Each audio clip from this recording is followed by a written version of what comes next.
Bing bong. Hello and welcome to My Mom's Basement, presented by Barstool Sports and 3Chi. I am your host, Robbie Fox. Along with me is my Knicks brethren, Clem. We are here as the Knicks boys this week. If you watch the rundown this week, I'm all in on the Knicks. I love them. Bing bong.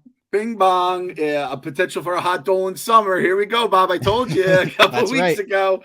And I mean, we need our Rangers to take two now. Just got to win two games, two-game winning streak. It can the happen. Rangers I'm worried about. The Devils are coming back. The Rangers are playing very feebly, in the words of Frank the Tank.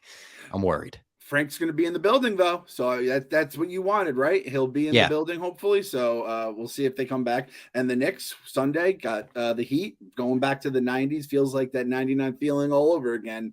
So playoff Jimmy's going to haunt my dreams. And the Knicks boys are here. The Basement boys are ready to rock. We have a smorgasbord of topics to talk about today, too. It's beautiful. We do. And don't worry, they don't involve sports. I'm sure there's some people listening to the first 30 seconds, minute of this podcast like, what the fuck are these names? What are they talking about? It's like when other people from Barstool listen to us talk about nerdy shit, essentially. We just flipped it on them. Yeah, part of my take starts talking Star Wars, and they're like, what the fuck's going on right now?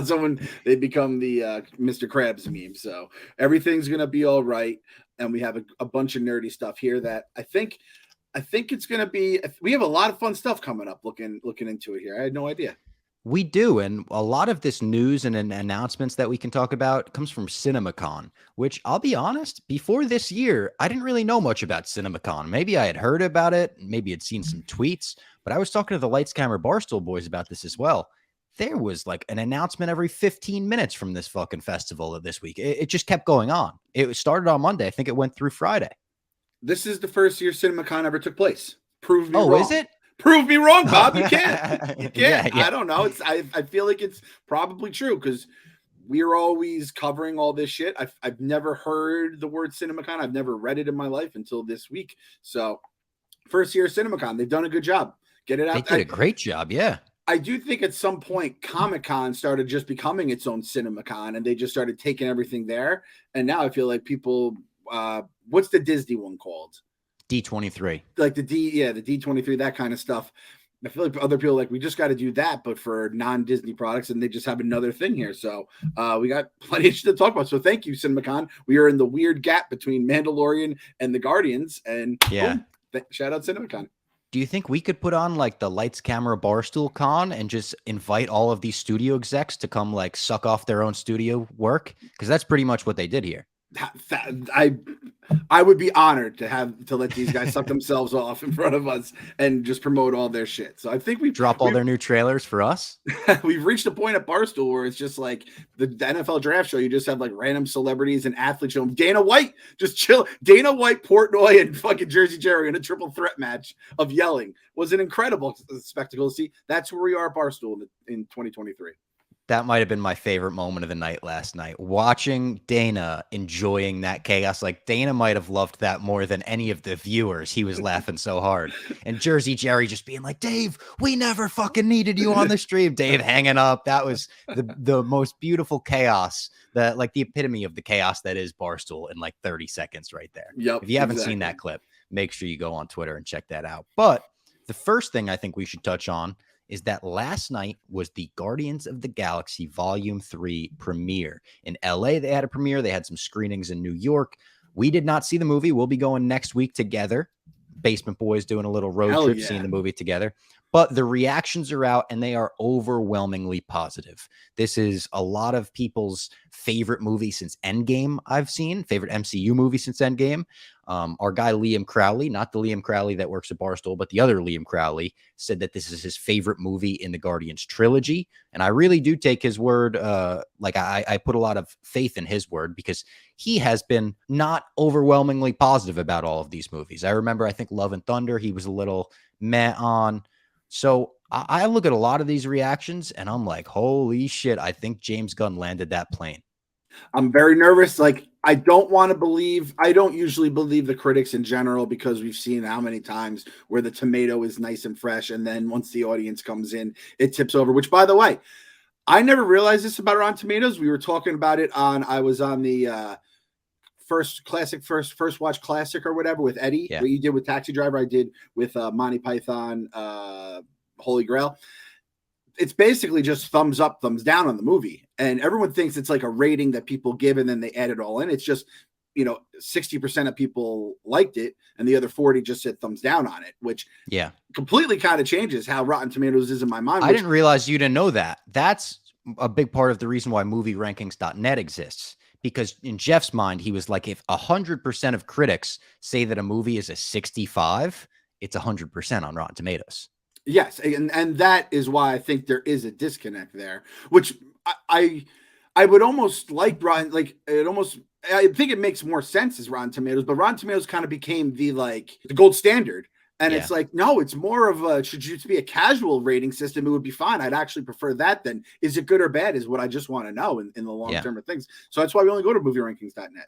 That's how I work. So shout out Jeff for that. But I am cautiously optimistic. This one means more to me than pretty much any other movie's going to mean. So I am very excited. The other thing about this, though, the reviews are good. You're hearing all this buzz.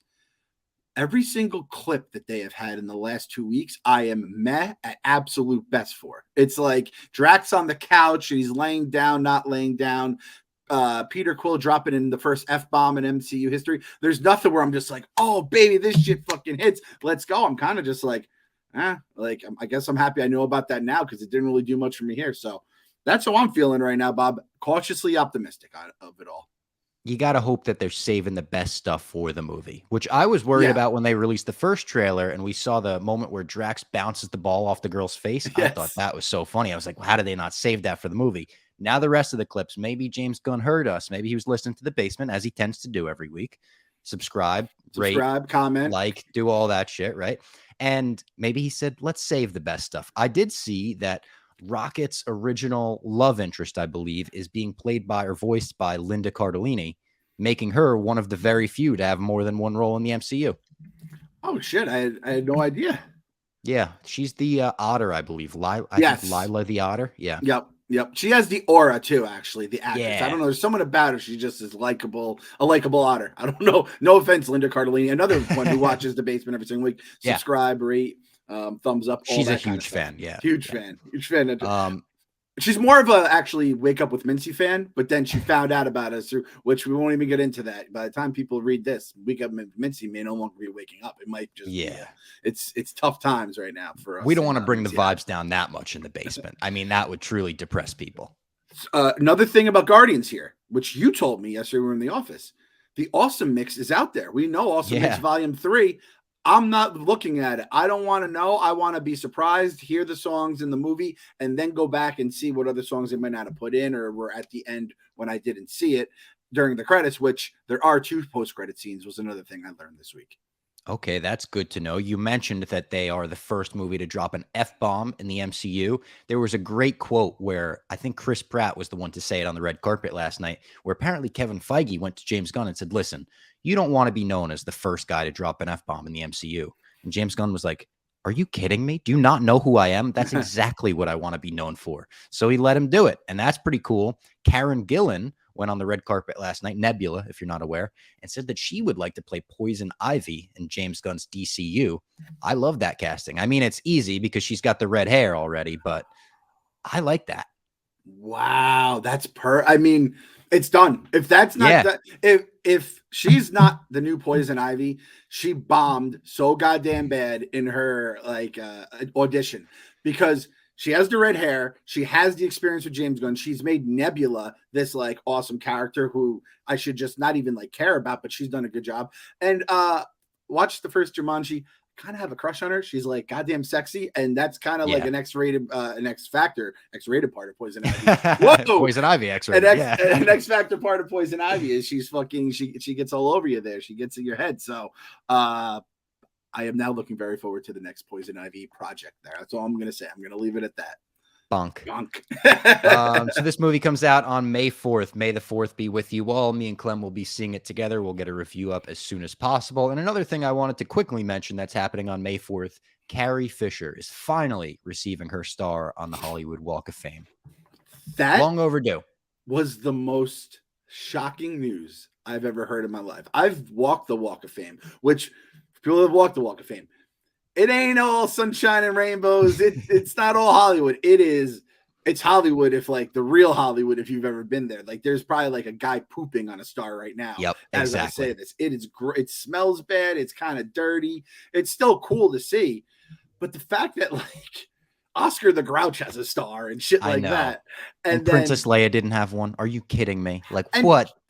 She's Hollywood royalty too. Like she Yeah. was like a name back in the 70s and shit like that. And you know, I know her family was involved in the business.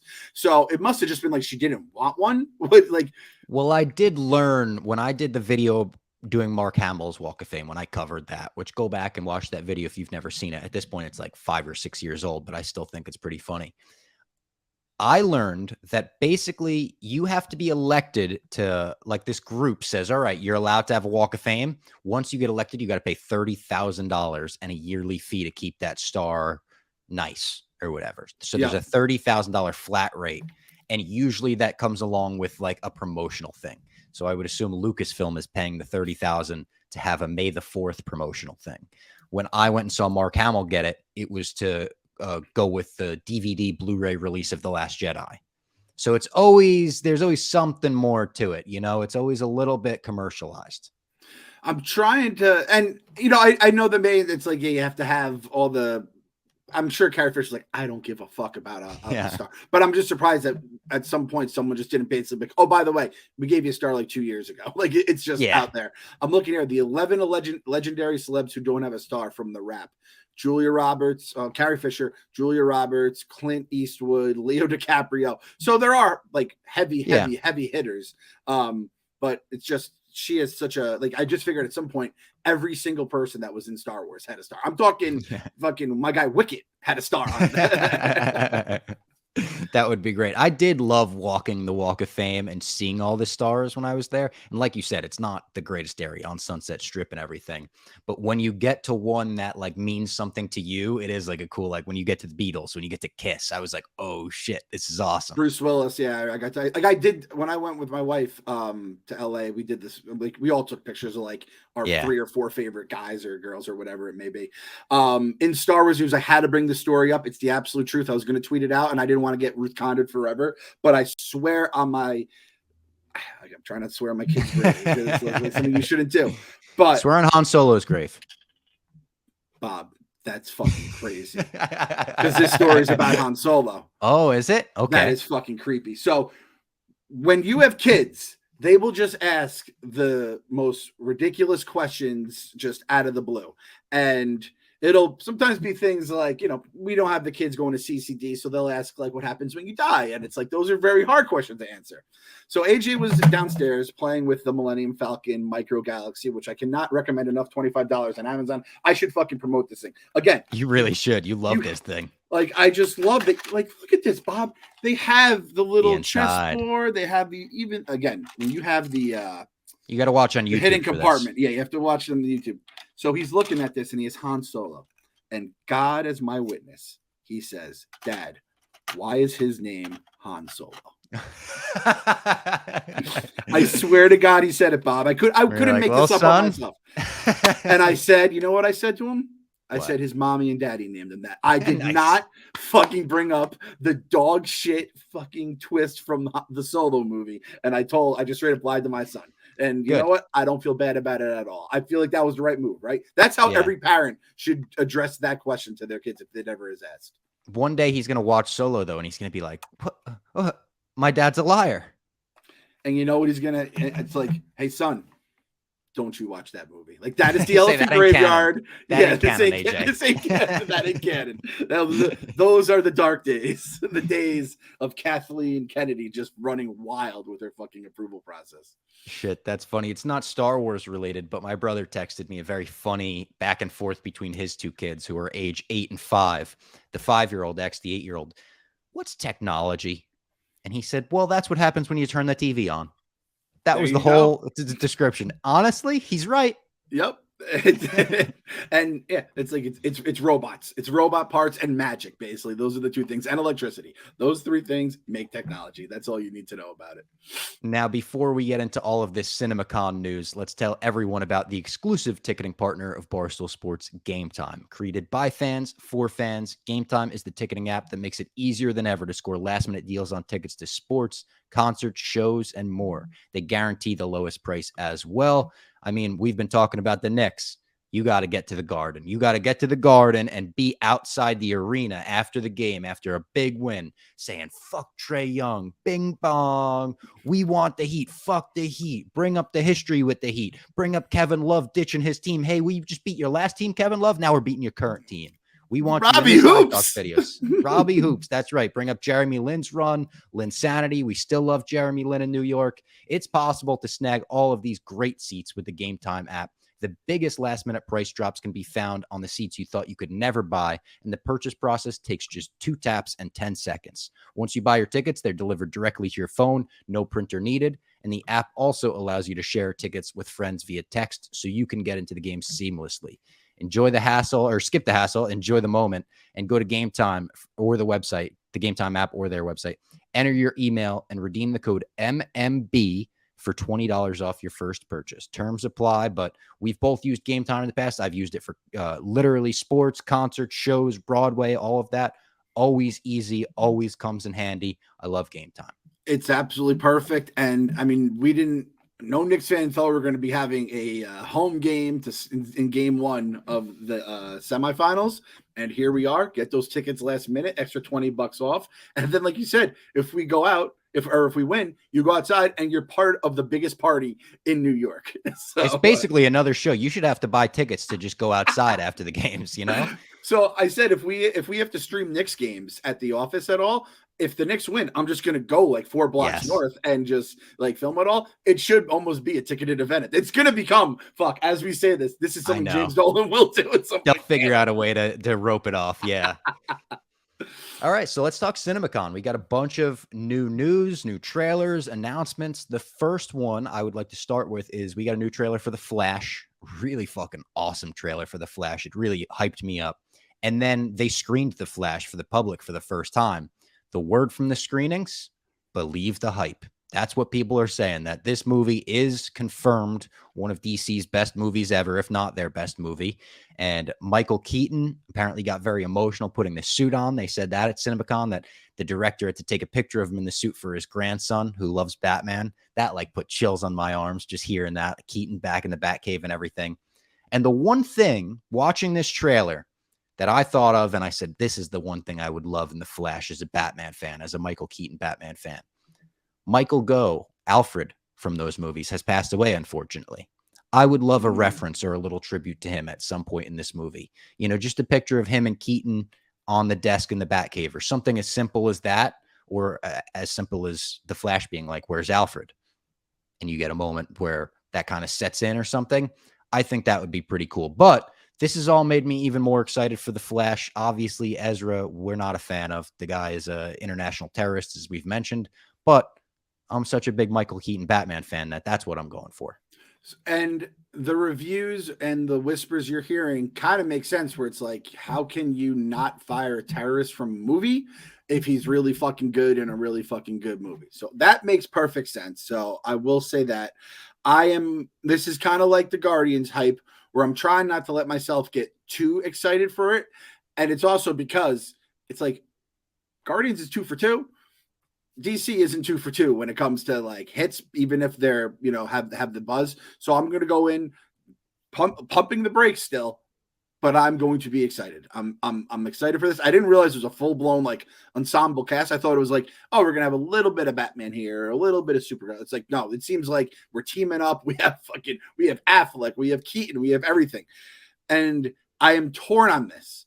Part of me wishes they saved the you want to get nuts, let's get nuts. I know. But there's also part of me that is like, now I'm even more excited and want to see it even more because they're giving a little bit of love to the original movie. It's one of my favorite lines from Agreed. That is probably one of my most quoted movie quotes in blogs. I use that in blogs constantly, especially talking about UFC fights where I'm like, what if this guy goes to this weight division? You want to get nuts? Let's get nuts. Yeah. Michael Keaton, though, in that bat suit, that's enough to get me to purchase a ticket right there. Even if Ezra went and killed someone tomorrow, I might be like, listen, I'll cover my eyes when he's on the screen. You just tell me when Keaton's on and I'll just watch his scenes. Doing the da la la la like from Dumb and Dumber with his eyes closed. We also heard that they screened the first 14 minutes of Across the Spider-Verse. Did you read any of the film description for this? I did not. Let me hear some of it. So I did. I don't think that this is like spoilerific. So I don't think that this is bad. If you want to skip the next few minutes of the podcast, we're going to talk about what the first 14 minutes of this movie contain. But it very much comes off as like an extended trailer almost. So it takes place a little over a year after the first movie. And it starts with Gwen Stacy visiting Miles Morales for the first time since that movie. She tells him that she's been a part of this secret society of Spider-Men and women for the last month, basically helping the multiverse and making sure it doesn't collapse in on itself. Mm-hmm. And he starts flirting heavily with her. And he's like, back to the same vibes he had last time, the hey. And she tells him, listen, every universe where I wind up with Spider-Man, it doesn't go well for me. So we can't ever be a thing. And I like that little reference, that little tease, but Miles says there's a first for everything. He goes and introduces her to his parents. And then she's, I think, maybe a little like, this is a bit too much too quick. She goes off to fight the multiversal villains and says, you're not ready to come yet. I don't know why he's not ready to come yet, but that is the first 14 minutes. As I said, it's not like this Spider-Man comes in and this Green Goblin comes in. Very basic 14 minutes, but I'm super excited for this movie. I think the problem with Miles is that he is more than ready to come, and that's why he doesn't give a fuck about like the girl dying if they start dating. Trying to shoot some webs, yeah. Yeah, start to shoot some webs. Exactly. Yeah, I think. All right, so hopeful that people that didn't hear that, I don't think there's really much spoilers or anything like that. Kind of just setting the scene for it all. Being 1 year feels weird because when did it came out? Like 4 years ago. Yeah. Pre-pandemic, for sure. Yeah, so it feels kind of weird how it all went. Which, by the way, the 4-year anniversary of Endgame coming out just happened, and that was and 5 of Infinity War. Oh my goodness gracious, crazy. If I mean, it feels like it was 20 years ago and yesterday at the same time. Yeah, and to be fair, I think that's a lot of pandemic brain is the reason for a lot of that, right? But still, just like God, I thank God every single time that I see those things that the pandemic happened after Endgame, because I don't think I'll ever something. I just realized something that's going to blow your mind, and it just blew my mind. What? It's been 5 years since Infinity War. It's 5 years since the blip. Oh my God! Basically, like they would be coming back now. I say they like I didn't get blipped away. I was like, I'm safe. Who would have gotten blipped away? Who would have been the most funniest person at Barstool to get blipped away? Mints, for sure. I don't know why, but he was the first one that came to mind. Just him come back and being like, "What the hell?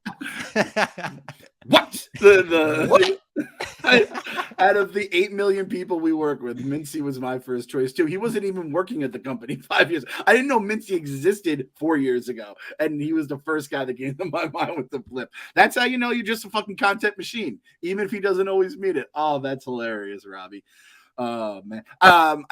I saw someone talking, I don't know if it was a Reddit thread or it was something based on of a quote, but there was something about how I wish there had been more fallout from the blip that was in the movies and the TV shows, because it feels like now would be backtracking too much. And I know that they were getting a lot of shit up in the air. I think that was a missed opportunity by Marvel. And I think I might have made that point at some point in the 8 million episodes we've done. But that is something that, like, every time I fear that, like, there are a couple scenes, but half the fucking universe just disappeared out of nowhere. And then they just reappeared out of nowhere. So a lot of shit going on there. Maybe you could do that with characters that we haven't seen yet, but that have existed. Like maybe you do that in Daredevil and you show us like what Daredevil was doing in that time, because hey, Netflix fans of Daredevil are like, we want to see what happened to him after that. But it wouldn't feel too much like backtracking. I don't know. That's just a thought though. Yeah. And it is what it is. It is what it is at this point. Another thing, Andy Samberg has joined the cast of Across the Spider-Verse, and he will be voicing Spider-Man Ben Reilly, the Scarlet Spider, who started as a clone of Peter Parker. And then I think he was like originally a villain, but pretty quickly was like, no, Peter Parker's my fucking brother. Andy Samberg, I love at everything. So I'm just happy that he's a part of the cast. Huge Andy Samberg guy as well. And he feels, I was going to say, like a goofy version of Spider-Man. A clone makes perfect sense. Like whoever thought of that one, bravo. Well done. More Sony news. KRAVEN the Hunter, starring Aaron Taylor Johnson, the newest movie in the Spider-Man villain verse, which is, I guess, Morbius and Venom and shit. This will be the first one to be rated R. There was footage shown. He's in the classic KRAVEN the Hunter vest. He's setting traps and killing military convoys and whatnot. This will also feature Rhino, classic Spider-Man villain for you there. Paul Giamatti's Rhino and Amazing Spider-Man 2, really, really bad. I'm already a little bit worried about this one, Clem. Not only just because it's a Sony villain verse and they don't have a good track record at all, but because apparently the trailer, which is going to debut in theaters this summer, ends with Rhino turning into a rhino and going, "Don't you want to know why they call me the Rhino?" That's tough. Listen, I get that it's different. Maybe it looks badass in the trailer. When I read that as a tweet, I'm like, are you kidding me? And for like to clarify, the first Rhino in the movies was so bad that they like mocked it basically in the last Spider-Man movie, right? Yeah. So I guess we have nowhere to go but up, but maybe that's not the case. Like with Sony, I don't even know if like Sony, when they're on their own, I don't know if I have less faith in them than DC. Like, and I'm talking like non-gun DC. It's pretty close. The thing is, DC I think I do have less faith, to be honest. Okay, that's fair. I feel like because DC goes spectacular, but it's so goddamn big. It's like, guys, just hit the little things to start with. These guys, like the Mobius stuff, and oh god, I don't know. I will not be seeing that movie. I'm just gonna say that you won't be seeing it. What if the trailer comes out and you're like, "This is sick, rated R, blood and guts." Things that would fuck. Okay, things that would need to happen for me to see it. One, an F-bomb in there. Two, Karen Gilliam in there. Three, let's see what else. You tell me that like Millennium Falcon toy in there. Yep, get the Millennium Falcon. We start crossing over different. Let's see. What's Sony?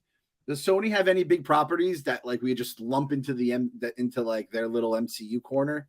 They definitely do that. We're forgetting about. Like, throw like the T-Rex from Jurassic Park, just because they're at Universal Studios with Marvel Land. Like, do that, I'm in. So those three things: F-bomb, Karen Gilliam, the T-Rex from Jurassic Park. I'll see KRAVEN. Hey, that's a great transition to our next project and announcement we have here, because it is a crossover, and this is a crossover nobody expected.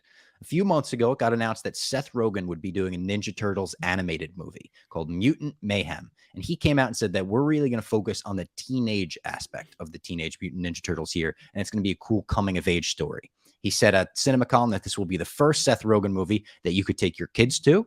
He's very excited about it, grew up a Ninja Turtles fan. And from the footage they showed at Cinemacon, we heard that April O'Neil warns the Turtles about two big threats: Gru from Despicable Me and Megamind, another DreamWorks villain. This movie, it's not being hyped right now as like Ninja Turtles versus DreamWorks, but it kind of sounds like it might be Ninja Turtles versus DreamWorks. I think this is a great idea. The Ninja Turtles do have their own villains that are awesome. Don't get me wrong. I love Shredder, Bebop, Rocksteady. Great villains. I think we've done those enough where you could save those for a sequel or whatever and give us something fresh, unique, and very Seth Rogen-y here. Very Seth Rogen-y. I like that. That kind of stuff plays. Like, again, I especially like animated stuff, you know, I think you could have some crossovers there, and I think everyone's just like, we're having fun. This is going to make me seem like an old, but I'm going to reference it. Like when you would see the Flintstones and the Jetsons kind of get to meet each other, and it was like, holy shit, I can't believe it. That felt like a moment.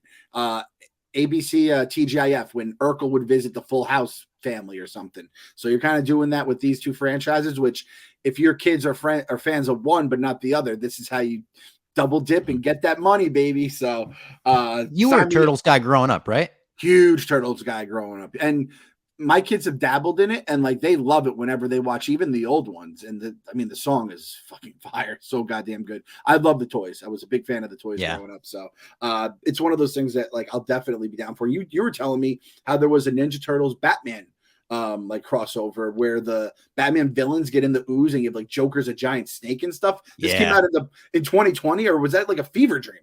It honestly feels like a fever dream, but I would recommend it. Get a little 3-chi in your system and then watch this. It is an awesome animated movie. I watched it. I told Clem while I was getting a Batman tattoo. Shout out my tattoo artist, Jay Hernandez. He's got TVs in his little office. He's like, let's throw on a Batman movie. I said, let's throw on one I've never seen. So we threw on Batman vs. the Ninja Turtles, and it's a classic. You watch them fight at first, and then they team up and have to take on the villains. I would definitely recommend that. So I'm looking forward to Mutant Mayhem. The next thing that I'm looking forward to is Indiana Jones and the Dial of Destiny. Steven Spielberg has watched the movie, came out and said that he loved it. Apparently, right as the lights came up at the end, he turned around to James Mangold and he said, damn, I thought I was the only one that knew how to make one of those things. That gave me chills when I read it. It made me the emoji with the eyes, like about to cry, like, oh, that's adorable. And then Harrison Ford came out and said, this is confirmed the last time I'll ever play Indy. And I hope and anticipate that it will be the last time you ever see Indiana Jones on film, because he doesn't want anyone else to play that character. Yep, I kind of love old curmudgeon Harrison just being like, he's done. It's over now. Put it in a museum. That's what I'm waiting for him to say he's dead.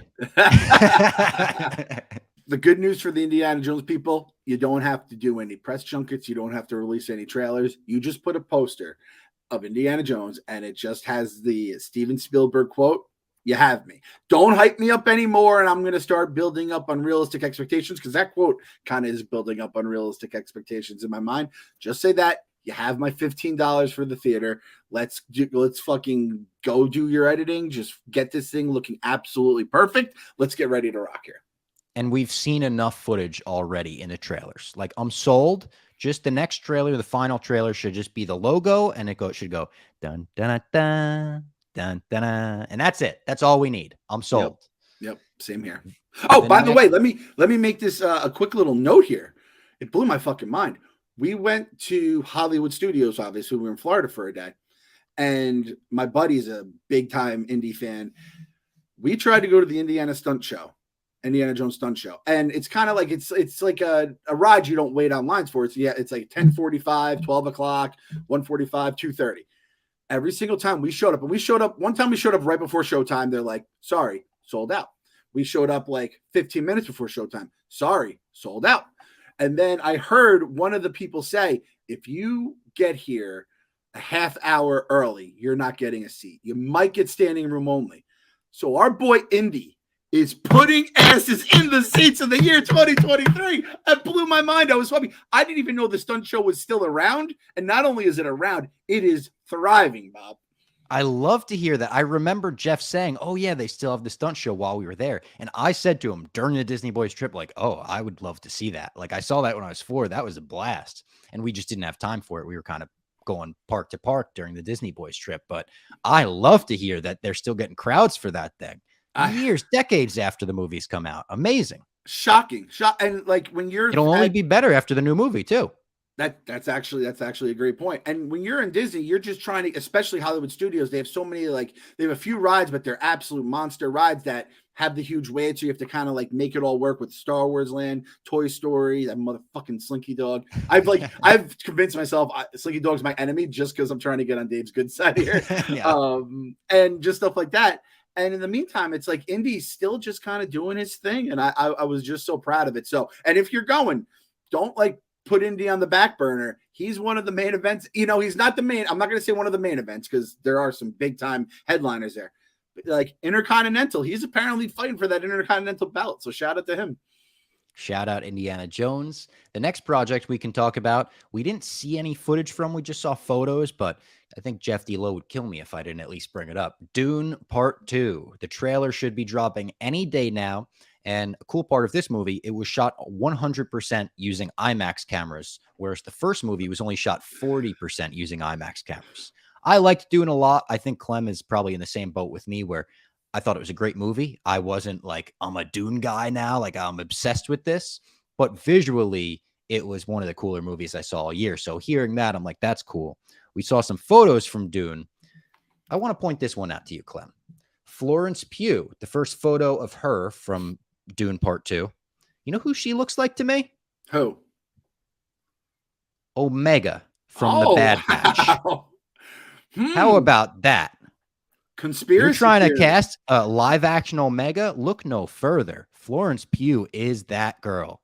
That's perfect, Bob. I think you nailed it. I was going to say, or maybe we're confirmed that Dune is a prequel for Star Wars, or from a Star Wars Yeah. universe. I mean, they're actually on Tatooine the entire time.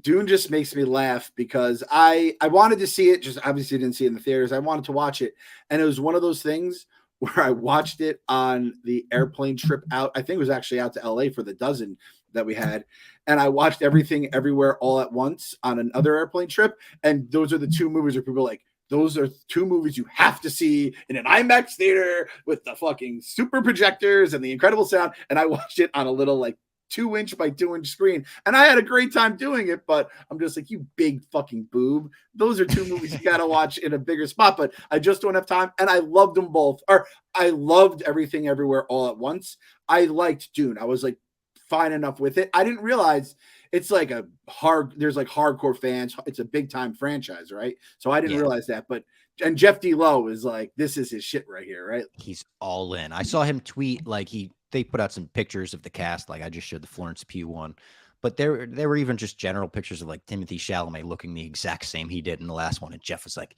if you're not on this, get the fuck off the bus. I was like, I love it.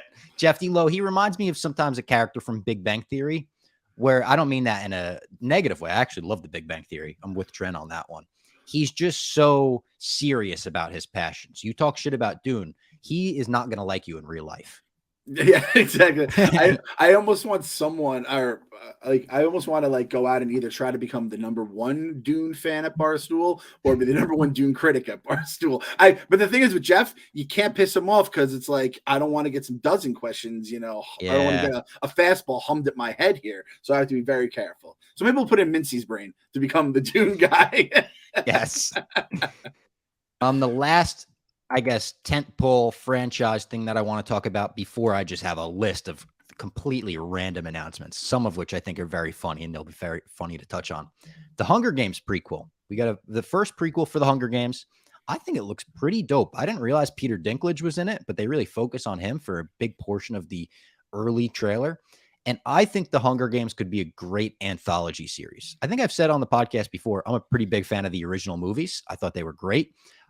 There's been 75 by the movies, 75 Hunger Games. You don't even need to do a series following specific characters. Just show us like, here's what the 43rd Hunger Games was like. And then the next one here's what the first Hunger Games was like. And then the next one here's what the 13th, go around all the eras, show us how the technology advanced, how they got more sinister and whatnot. This is a good start though. Showing us President Snow when he's young, Donald Sutherland and whatnot. I think it looks cool. Are you a Hunger Games guy, Clem?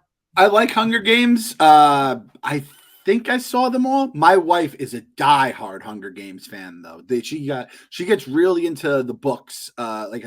She got into Twilight big time. I remember you saying that. She went to Forks, right? She went to Forks. Her friend and her she's gonna kill me. Luckily, I don't think she's a basement girl, so she won't hear this. Her friend and her recorded themselves like acting out scenes in the woods. It's some of the most cringeworthy stuff. And I always used to say like, "Oh, I'm gonna like share this with people," and that was before I had a legitimate online presence with thousands of people who follow me. So if I did that, I mean, I would probably get divorced. But she loves that. But then Hunger Games was the next series that she fell in love with, and this one was much more my speed because Twilight, the way they did the movies, I did not like those movies. Hunger Games, it's some gnarly ass shit. Just action movies. Yeah, just fun action movies, and with a lot of actors that I like too. So, seeing the prequels, I was like, I had no idea that this was even a thing until you told me to check out the trailer. I am legitimately excited for it, and I like seeing the structure. And it's 10 years after the first Hunger Games. I think so. Did I hear that right? So I like just hearing it. Like it's still kind of everything's so new.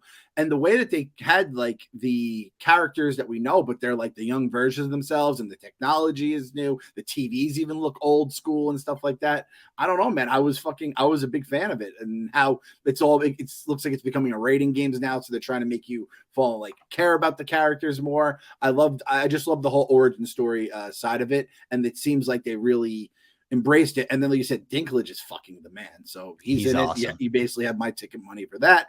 And the only thing is, I have no idea about, like, I'm not a deep enough fan because I didn't read the books to know Songbird and Snakes, which I know is like the title of it all. I know that the whole Songbird meant something, obviously. So I'm fucking stoked, man. That will be a Basement Boys. Will be seeing that movie for sure. Yeah, if you were one of these people that thought the Hunger Games is just the next Twilight young adult franchise and you put it to the side, go back, check out those movies, at least the first two. I think they did the third book is 2 movies, and I think the final movie was kind of like they fumbled over the finish line, but the first 2 Hunger Games movies, very good action movies. I would recommend them. All right, now let's talk about a bunch of random announcements. This could kind of be a rapid fire because they're not things that we're necessarily passionate about, but stuff that I thought was worth bringing up. First of which, new Transformers Rise of the Beast trailer and new animated movie announced. Were you ever a Transformers guy growing up? Kind of your era, right? Yeah. Oh, I was a big fan of like the toys and the like cartoons, like being young, but I completely, other than Megan Fox, I didn't care about the Transformers movies at all. Agreed. I was actually huge into the Shia LaBeouf, Megan Fox movies, at least the first 2. I got a custom shirt made to go see the second one. Like, I made it and screen printed it myself as like a 9-year-old. And yeah, after that, the movies got really bad. But Megan Fox was great in the first 2. Loved her. GameStop movie being made about the GameStop stock rising and whatnot. This is a real question. Will Dave Portnoy be in the movie or be portrayed in the movie? I think yes. I think they're actually going to show a clip of DDTG and it will be Dave in the movie.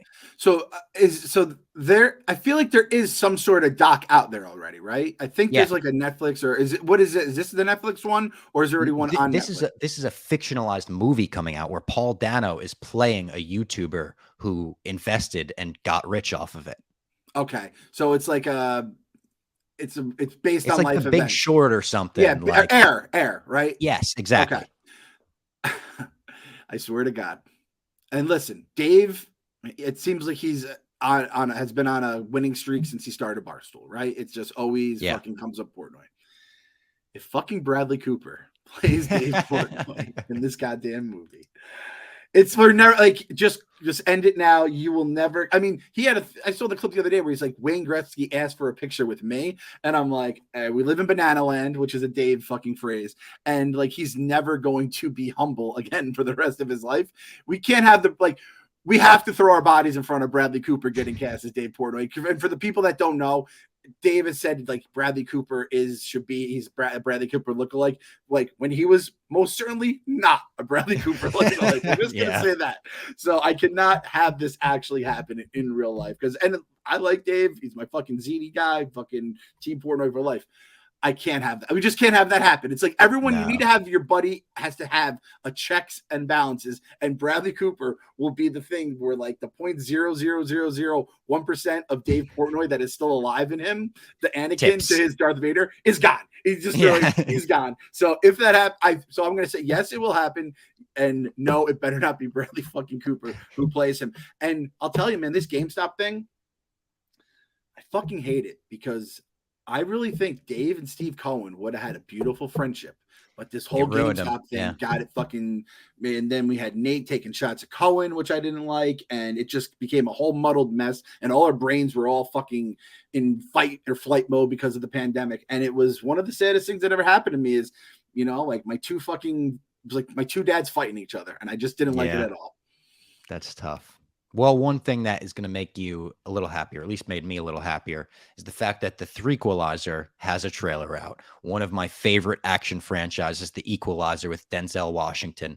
The first movie, I stand by being one of the greatest action movies out there. It is so just silly, but great. Turn your brain off. He's setting traps in a Home Depot like he's fucking Kevin McAllister, getting brutal kills. Pedro Pascal's in the next one. Oh my God, I love these movies. These are like me and Feidelberg and Cons go to the movies together, like our Gerard Butler movies. But I just had to bring this up because if you're a basement boy or girl and you don't know how much I love The Equalizer, I want it out there. I am the #1 Equalizer guy in the world, I think. It's good to have a franchise like that. You're like the face of, like, Feidelberg is the fast guy, right? Fast and Furious. So Robbie's the Equalizer guy. I feel like it's Ken Jack of the John Wick guy. Would you say? Like, I feel like yeah, he loves John Wick. John Wick guy. I have to see John Wick too. And for people that have been on the fence, because it's like 3 hours long or something crazy. Every single person who has watched it is like, it is the fastest 3 hours of your life. You go on this ride and it fucking rules. And the reason it's long is because they're making prequels and you have to kind of meet the characters because the prequels are coming and they're doing all this other like offshoots of it. And you're going to want to watch that. And I would have already saw it. But every time I tried to see it, I was like, well, I have to pick up the kids or I have to do this. I have to do that. Same. I could never getting 3 hours of your life is so fucking hard. And now with, you have baseball on, NBA playoffs, it's a hot Dolan summer going on, NFL draft this weekend. It's just so fucking hard. So I might not even see it in the theaters. I'll probably just watch it on the next cross country flight I'm on. And I was like, you idiot, you should have watched that in a fucking movie theater. So watch John Wick. I feel like John Wick is going to be a big thing, like a bigger thing moving forward. Because again, I think the studio realized they have a hit on their hands. And definitely. Was it you telling me this? No. Who was telling me about the stuntman? Someone was telling me yesterday about this at the office. That apparently, I think Keanu Reeves' stuntman is the director for John Wick. Oh, really? I don't know if it's all the John Wicks or whatever. And I think it's a thing in Hollywood where the stuntmen are becoming really good directors because they fucking know how to do the action sequences perfectly. You can kind of figure out the dialogue and stuff. And we were talking about it yesterday for a while. And was it Doug's? I don't know if it was Doug's or Eddie, because I'm just thinking of like the people that were in the corner when we were all just bullshitting. Very interesting stuff. And I saw the first two. And I was a fan of the first two. I thought the John Wick love at first was an ironic love, and then I realized people actually liked it. So count me in for that for sure. I saw the first three, but I got to catch my girlfriend up before we see four. So I'll probably wait and see that at home as well. So, and I haven't watched any Equalizer, which is how this all started. But I'm going to love the first Equalizer. Hey, you call it THREEQUALIZER? That's showing me a little bit of creativity there. Yeah. You kind of like are in on the joke, but you're also like. Well, they're not calling it that. No, I'm. Oh no! Yeah. Unfortunately, not. Yeah. I know. Yeah. No, that's just my name for it. I wish they were calling it that. I don't think Denzel would have signed for that. He'd be like, nope, I'm Denzel fucking Washington. I also like the idea of them pitching him, what you said in the meeting, where they're like, you're basically Kevin McAllister, but Denzel Washington playing the character. It is so awesome. It's just, you see these scumbags, like these pimps, these Russian pimps, in the second one, you get these like Nepo babies, essentially, that are like taking advantage of this girl. He literally slices their foreheads open with their daddy's metal credit cards. Like this is a franchise that you got to get in on. Okay. Another franchise that we're getting a sequel of that I wouldn't have expected, Beetlejuice 2 in the works with Michael Keaton. Keaton's just playing all the hits. This is the career he just passed on, basically. He's like, I'm just going to do it 30 years later. 30 years later. Yeah, 30 years later. Didn't know that was happening. I think Beetlejuice is my wife's favorite movie. So I'm going to tell her that. So she's going to be I'm going to tell her to listen to this episode. I'm going to tell her not to listen to the part where I that one part. Yeah. But I'm going to tell her to listen to the rest because this is, I always get nervous about the original taking a hit from the sequel, but it's been so long, I'll just forget that the sequel happened if it's not good. But I like that. I'm happy. Is it just, it's out? Is that the news? That it's being made. Yeah. Okay. I guess it's now. I look back at the original Evening with Kevin Smith, and he told a story about basically getting hired, I think, at Universal, like right after he did Mallrats, and they were like, hey, we got a couple of scripts we'd like you to look at and maybe take a stab at. And this is when he did Superman. One of the scripts that they wanted him to take a stab at was Beetlejuice 2. Beetlejuice Goes Hawaiian. Is that still the name of the movie? He said, and there's a classic Kevin Smith quote where he goes, must we go tropical? I think we said all we needed to say with the first Beetlejuice. And I kind of agree with him. Like, the Beetlejuice is such a classic that going back on it makes me a little worried. But also, like, if Michael Keaton's Beetlejuice again, I'd like to see that in the same way I'd like to see him back in the Batman cowl. Like, him acting ridiculous and zany, and yeah, like, let's see it. You want to get nuts? Let's get fucking nuts. And I do think, like, having Keaton involved and like inspired for it, that gives it like a decent floor. It should, at least, right? Yeah. So yeah. If I remember correctly, I feel like the Beetlejuice cartoon was like a legitimately good cartoon that people really co-signed. And I never saw it, but I know people liked it. Yeah, yeah. We saw the Beetlejuice at Universal. Yeah, that was cool. with the snake outside and everything. Yep. By the way, I don't know if you watched our dozen thing the other night. We were talking about Universal Studios because it's Jake Marsh's niche. Oh yeah. And we said, he's like, yeah, I had my bar mitzvah there. And we said, wait, Jake, did you have your bar mitzvah at Universal, or was your bar mitzvah a Universal theme? And he said, both. I was like, that is the greatest thing I've ever heard my entire life. So shout out Jake Marsh. I love Jake. He's the best. Another sequel in the works decades after the original, over a decade after the original, Dodgeball, with Vince Vaughn involved. Another one where it's a classic comedy, and it's like, do you touch that? Because it's so classic. But with Vince Vaughn involved, I'm like, all right, I'll take a stab at it. Yeah, you got to get Ben Stiller back too, right? Like, how do you do it without him, at least in a cameo? That's actually a fair point. You got to have Ben Stiller involved. So you would like to, at least, or you have to really fucking work hard for it. This is going to probably disappoint some people. I am not a huge Dodgeball guy. Oh. I wanted more. I was excited for it. I was perfectly fine with it. I was really excited, and it left me wanting. I have also reached a point where we're still saying bold strategy cotton like 1,000 years later. Like, I've had to let go of some of my favorite old movie quotes because they've just gone the test. They have not lasted the test of time. That one, I'm like, we have to stop doing. We have to stop using office gifts. If you use office gifts, use ones that are not usually the main ones. Yeah. Yes, exactly. We've also, oh my God, it's really happening. It's like, guys, it's fucking 2023. Yeah, exactly. I throw out, like, you should have joked about that, the Angela from the date night one, but it's like, I wanted more from Dodgeball. Hey, maybe Dodgeball 2 is gonna really be the movie I wanted Dodgeball 1 to be. I know. I'm thinking, is this going to be like the Cobra Kai to Dodgeball, where it's kind of like they're the coaches training the next generation? You get some new young talent in there, like the Please Don't Destroy guys from SNL or something. I don't know. There's some decent opportunity there, though. Bob Odenkirk joins season 2 of The Bear. This is just another random announcement, but I wanted to bring it up here because we both love The Bear. I think we both love Bob Odenkirk. I don't know who he's going to play, though. I feel like, is he going to play a corporate guy, like a Saul Goodman type who he plays in The Incredibles 2? Or is he going to be a more down-to-earth Chicago patron? Wow. So I saw someone was blogging this earlier, and I couldn't see. It said Bob Odenkirk is going to be in the, and I didn't know what show it was, and I didn't click it. I just went about my day. And The Bear, of all things, I am very happy about this. The Midwestern Bob Odenkirk, I like that. I'm going to say he's playing some sort of a family member or a close friend. So close. An older cousin? He's cousin's dad, uncle. We're going to call him uncle. I can see that. Yeah. Or, no, cousin. Yeah, cousin would be uncle. Yeah, your cousin's dad is your uncle, right? Yeah, so there we go. I'm going to go uncle. You know what's so crazy is he's so iconic as Saul Goodman. One of the greatest, like, TV portrayals ever. But now when I see him, there is a part of me that thinks of his I think you should leave bit. It's just so good. It's so good. I'm the same way because it's such a good bit that it's like 99% Saul Goodman, but that 1% is still there. And again, this is a guy that's like, you're either Littlefinger or you're Carcetti to me, or you're this or you're that. You're, Pablo Pascal, we talked about the other day.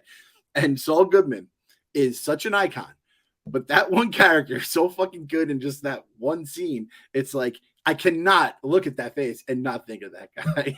It's so fucking funny. Oh, it just keeps going on and on, too. Oh, God. All right, so I saved the most random announcement for last. This is one that I never could have seen coming in a million years, and one that I'm afraid to say I'm not even excited about.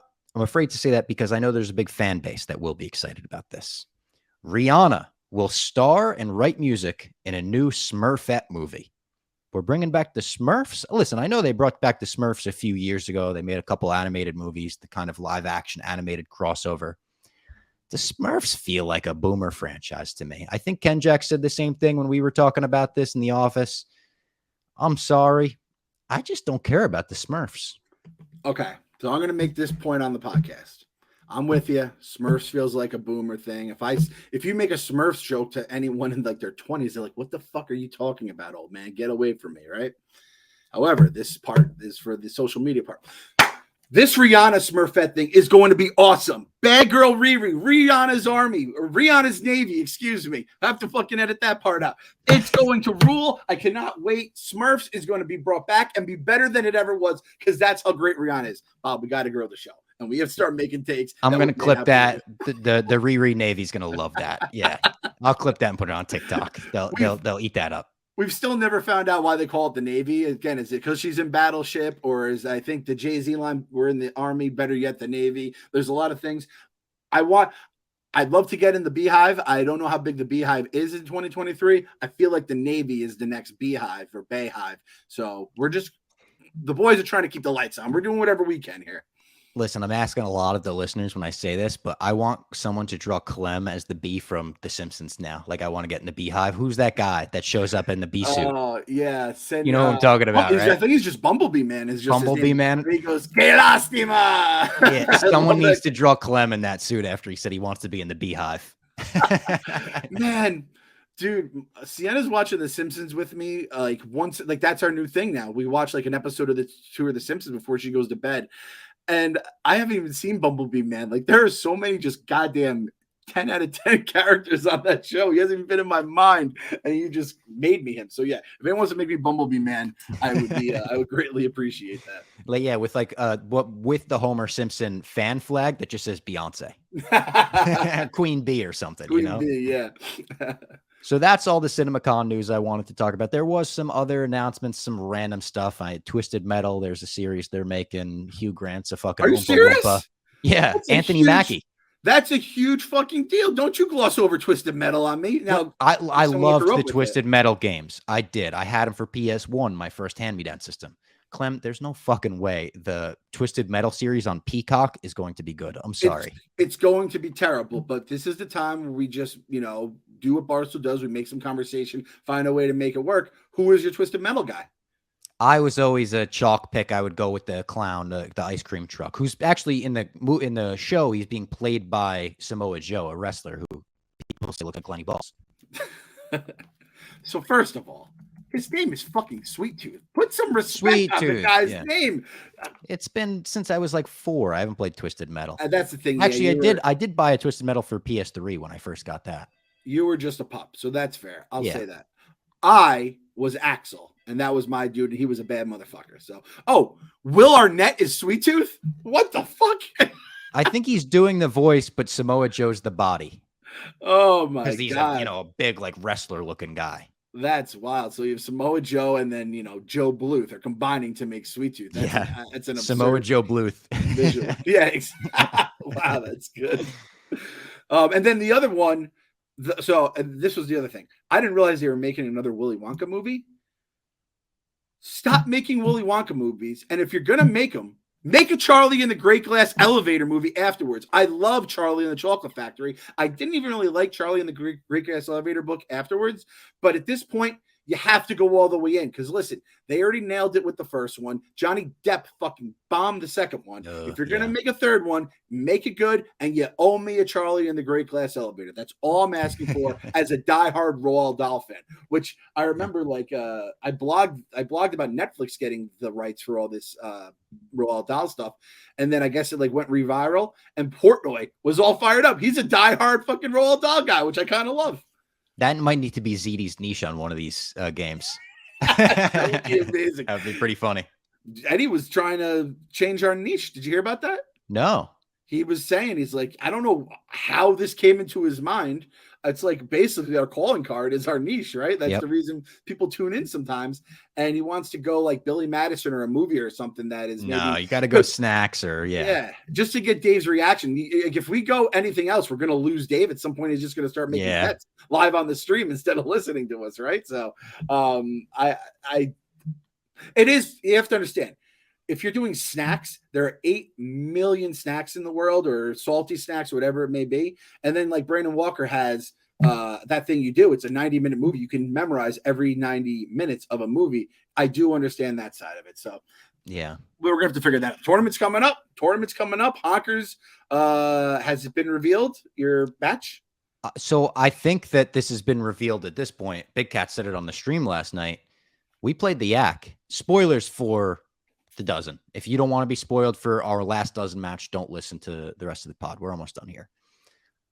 We won our match in overtime. Jeff D'Lo is retroactively taking that victory away and making it a loss. We lost the crown retroactively because one of his questions was written incorrectly. What kind of fucking dozen rigged? We lost the match days afterwards because apparently Las Vegas is closest to Salt Lake City, and the Yak said that, and he counted it as incorrect, but it actually was correct. So we never should have gone to overtime. Yak should have just beat us. Was that the last question though? No. See, it's like when we had the Yukon question that he fucked up on. The entire game changes when the score is wrong. Yeah. All right, I think we have the answer. You have to now become either the biggest Dune fan or the biggest Dune critic. Here, yeah, become a hater. Bomb it. That sandworm looked like a butthole. Dune, more like doomed at the box office. Yes, there we go. How you like that, Low? How you like that? How you like that, Jeff D. Low? No, how you like that, Jeff Low?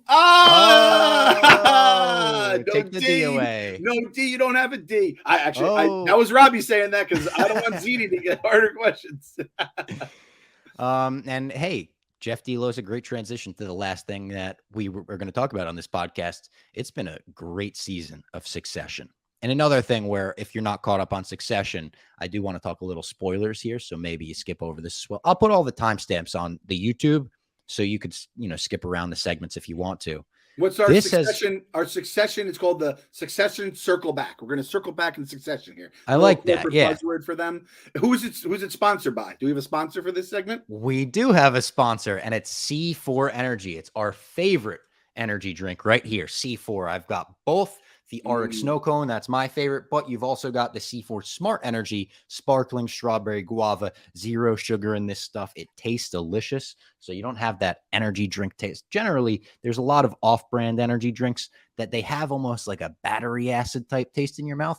These I could put down like sodas. I absolutely love C4 Energy, and C4 Energy loves the stuff that we love, mainly the WWE. They are the sponsor of WrestleMania, WWE Main Event, and they supercharge your performance to the ultimate level while you're watching that wrestling. With 300 milligrams of caffeine, C4 Ultimate Energy will fuel you up with the energy you need to get hype, whether you're trying to pull an all-nighter or just trying to go out for a night out. And honestly, if you're trying to cover Cinemacon, you probably need this shit because, like I said, every 15 minutes I went on Twitter, there was another announcement that I had to make a TikTok about. But they got the Brainberry. They've got the clinically studied Cognizin that helps you improve your focus.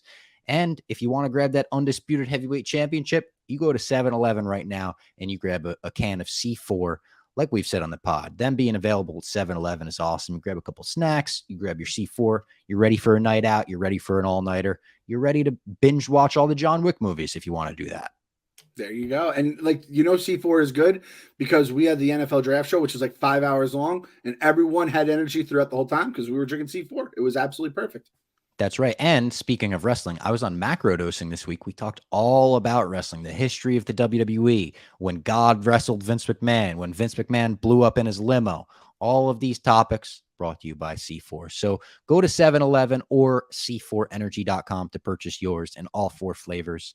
Like I said, my favorite is the Arctic Snow Cone. I would also recommend the Cherry Lime. I love that Cherry Lime connection.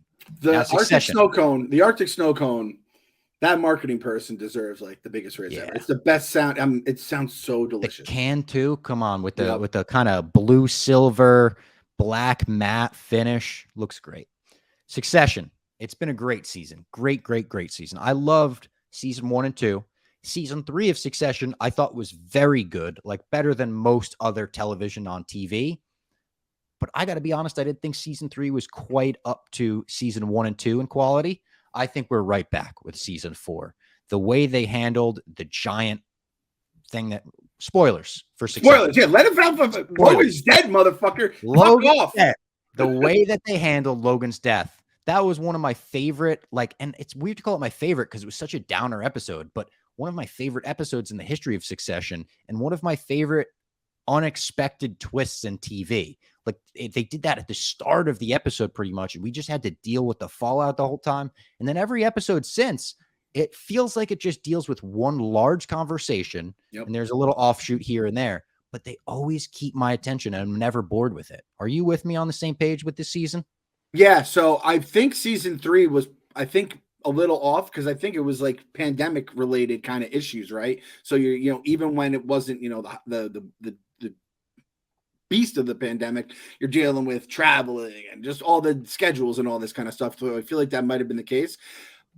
Succession is very, and I talked about this. I'm on Barstool Finance next week. I talked about it with Large and Tyler. Succession very much is like the financial bro version of Entourage, where it's like, oh, how are we going to get out of this thing? And it's the same episode every single time, but it's fun. You have your memes, you have your quotes, you have the characters. Or an Entourage, everyone's likable, everyone's unlikable, but you kind of like them, or because it's not you or anyone you know, thank God. And I also said this. I said, I don't really know what's going on with a lot of these terms, but I have fun watching the show. I have fun rooting for people, and that's just how I feel about Succession. So I think the Basement Boys are a perfect, very much looking from like a 30,000 foot view of everything right here. And we're just having fun. I said to you, like, I'm the exact same way. I'm smiling and nodding during the episode. I'm like, what great acting. This is great TV. And then as soon as the episode's over, you go to the Succession subreddit and you go, all right, what the fuck did I just watch? What happened there? Let's get someone to explain the blackmail and the stock terms, and we're going up this percentage. What about the revenue share? $5 more on the offer, baby. What the fuck does that mean? I have no goddamn clue, but it's fun to talk about. I go on Twitter, I'll go on Reddit, and they explain everything to me. It's absolutely perfect. And it's like, the writing, the acting, you said that episode when Logan died, like they did about as good a job as you could of like, if someone important in your life is sick or dying or dead, and it's like you're going through the literal like stages of grief right in front of you. It was incredible. And the fact that my sweet Connor, it's during his wedding, no less. I know. Weddings in Succession. I mean, it's like Thrones. It really HBO weddings and weddings HBO in general. weddings. Yeah. It's a real fucking tough. problem. Connor is so good too. We mentioned Connor this season. He's been so funny with his 1% thing, his Mikasa es Yukasa, turn and close the doors on them. He's been great. Scars books, the Skarsgård guy, Alexander, I think it is, Skarsgård, was so good in the last episode. Just a real motherfucker who he's like such a wacko too. He's like selling was it a brick of blood? Yeah. And he kept like sending it to her over and over again. It's also, it takes a lot for you to have a character that makes us like really root hard for Roman. Yeah. This like fucking total creep who's like slime ball-ish and everything. And then we're like, Roman, you better fucking tell this guy off because he's really a motherfucker. Like, this is a great season. I hope they stick the landing. I have truly no idea who's going to quote unquote end up on the throne in the end. My gut says Kendall. It feels the most like Kendall, where maybe the ending of this show is like Kendall becoming his father. We're already seeing him become cutthroat to his siblings in the way that, they're putting out the press release and whatever. There's a huge part of me that would just love for that Greg ? To wind up being Greg takes over the company. Greg has, I think, always been the character that he is, but we always were just like, oh, that's Greg. He's like a real dick. He's like off-putting with a lot of the things. And now that it's like we're in the end game now, I feel like it's going to get even more cutthroat. And him and Tom's relationship has always been fascinating because he's like, Tom has always used Greg as his ladder. He uses Greg's face to prop himself up and get everywhere. So that whole dynamic is going to be very. And now he's kicking Tom to the side, kind of. Yeah, he's like realizing that's not where his money is. He's like the Quad Squad now. The Quad Squad. I love oh shoot! Let me see if I can find this. Did you see the thing I retweeted the other day where it was someone tweeted out every scene of Succession? This was from @Wapplehouse. Every scene of Succession. Kendall, what's the play? The vibe? Marco Polo tit fucking us around the Cape of Good Hope. And then Shiv goes, I mean, sure, if your nose is sewn onto the back of your ball sack with a scolding look. And then Roman raises eyebrows. Looks like we're taking a long whiff of taint. Like that is those guys every episode.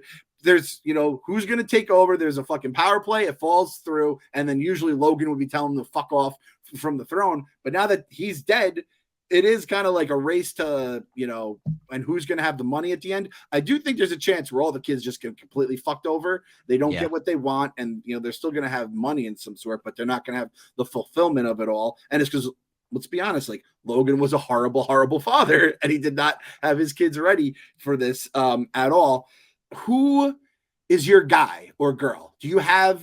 So I have taken the Shiv wagon because at one point a few seasons ago, everyone's like, "Oh, Siobhan's done," blah blah blah, and they're all dancing on her grave. And kind of like with Bran Stark and kind of with my boy Daniel Jones, I said I'm buying low on Shiv, so I started the Shiv wagon. I don't know if she's being played by Madsen right now, but I'm happy she was. It was rough 2 episodes ago. She fell. Yeah. She got power played out by the 2 brothers. It definitely doesn't say Shiv. Like, it was ugly. And I love that her and Tom insulting each other kind of relit the spark in their marriage. Yeah. They are some fucking whack jobs. They're man. fucked up. What is your earlobes are like chewy or something?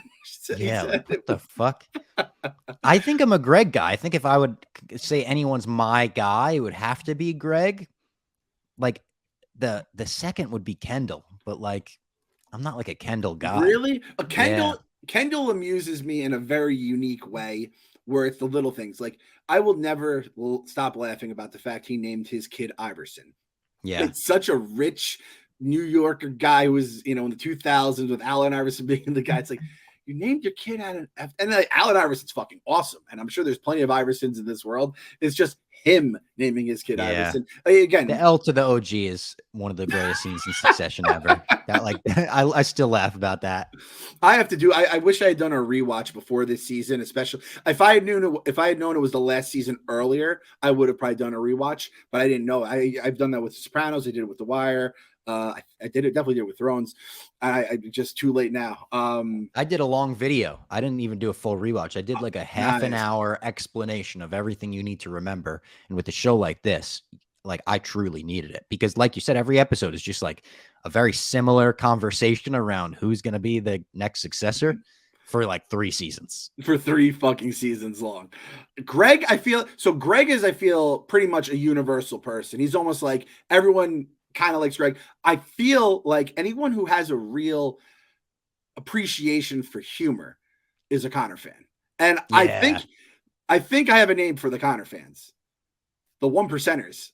Oh, that's so good. That's so good. We're the 1%ers. We're the 1%. Hashtag 1%ers. That's the hashtag of this podcast for anyone that wants to tweet it out later. We're tweeting out. They would have to. You have to spell out percenters. Yes, you'd have to spell out percenters. Yeah. Exactly. Because the call. % symbol won't work in the hashtag. Yes, let's see that. Bernie Sanders will be a non-basement boy because he hates the 1%, but we're the 1%ers. They'd be like, a bunch of people from Barstool started tweeting 1%ers. What the fuck's going on right now? Roman is just such an odd job. I love the corporate people. I love Carl. I love Frank. I love Jerry. Yes. And especially now that the claws are coming out between them and they're ripping each other. Hugo. I love Hugo as well. And then God, Hugo's got the skinniest neck. I can't unsee it. And I'm a guy so with a skinny neck myself, but yeah. I saw that the other day and I was like, holy fuck, this guy, how does he swallow food? It must just go down like a cartoon character, like a fucking square going. You see the whole thing? Yeah, I'm a skinny neck guy myself, but every time I see him, I'm like, holy shit, look at that pencil neck. It's crazy. When Jerry said on the plane, I think it was Jerry, when she's like, these Europeans are soft. We were raised by Logan fucking Roy. And she's like, and then Hugo says, we're snakes on a plane. I just love these. And they're all just absolutely awful people that you would hopefully never run into in your day-to-day life. So I had actually. But you're watching them all fuck over each other. So it's like every time they fuck over someone, you're like, I guess they were more awful.